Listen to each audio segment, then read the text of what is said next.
ಎಲ್ಲರಿಗೂ ನಮಸ್ಕಾರ. ಇವತ್ತಿನ ಈ ಚರ್ಚೆಗೆ ನಿಮಗೆ ಸ್ವಾಗತ. ನೋಡಿ, ಆಲೋವೆರಾ ಅಥವಾ ಲೋಳೆ ಸರಗಿಡ ಇದು ನಮ್ಮಲ್ಲಿ ಬಹುತೇಕ ಎಲ್ಲರ ಮನೆಗಳಲ್ಲೂ ಇರುವಂಥದ್ದೇ ಅಲ್ವಾ? ಆದ್ರೆ ಅದರ ನಿಜವಾದ ಶಕ್ತಿ ನಮ್ಗೆ ಗೊತ್ತಿದ್ಯಾ? ಬನ್ನಿ ಇದ್ರ ಬಗ್ಗೆ ಸ್ವಲ್ಪ ಆಳವಾಗಿ ನೋಡೋಣ. ಹೌದು, ಅಲೋವೆರಾ ಅಂದ ತಕ್ಷಣ ನಮ್ಗೆಲ್ಲರಿಗೂ ತಲೆಗೆ ಬರೋದೇ ಸ್ಕಿನ್ ಕೇರ್, ಸರಿತಾನೆ? ಎಲ್ಲಾ ತರದ ಕ್ರೀಮ್ಗಳು, ಫೇಸ್ ವಾಶ್ಗಳು, ಹೀಗೆ ಬ್ಯೂಟಿ ಪ್ರಾಡಕ್ಟ್ಸ್ನಲ್ಲಿ ಇದರದ್ದೇ ಕಾರ್ಬಾರು. ಈ ಮೂಲದಲ್ಲೂ ಕೂಡ ಇದೇ ಮಾತನ್ನೇ ಹೇಳಿದ್ದಾರೆ.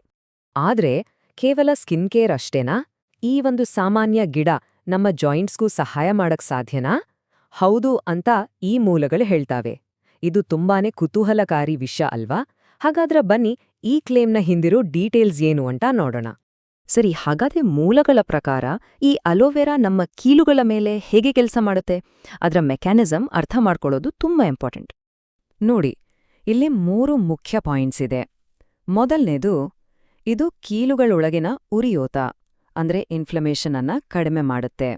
ಎರಡನೇದಾಗಿ, ನೋವು ಕಡಿಮೆ ಮಾಡಕ್ಕೆ ಹೆಲ್ಪ್ ಮಾಡುತ್ತೆ. ಮತ್ತು ಮೂರನೆಯದು, ಇದು ಬಹುಶಃ ಎಲ್ಲಗಿಂತ ಮುಖ್ಯವಾದದ್ದು, ಏನಂದ್ರೆ ಇದು ಕೀಲುಗಳಲ್ಲಿ ಗ್ರೀಸ್ ಅಥವಾ ಲೂಬ್ರಿಕೇಷನ್ ಅನ್ನ ಜಾಸ್ತಿ ಮಾಡುತ್ತೆ.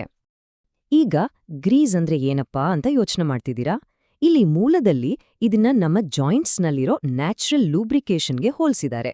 ಈ ದ್ರವ ಇದೆಯಲ್ಲ, ಇದೇ ನಮ್ಮ ಕೀಲುಗಳು ಸ್ಮೂತಾಗಿ ನೋವಿಲ್ದೆ ಮೂವ್ ಆಗಕ್ಕೆ ಕಾರಣ. ಯಾವಾಗ ಈ ಗ್ರೀಸ್ ಕಡಿಮೆ ಆಗುತ್ತೋ ಆಗ್ಲೇ ನೋಡಿ ಜಾಯಿಂಟ್ಸ್ ಮೂವ್ಮೆಂಟ್ ಕಷ್ಟ ಆಗೋದು.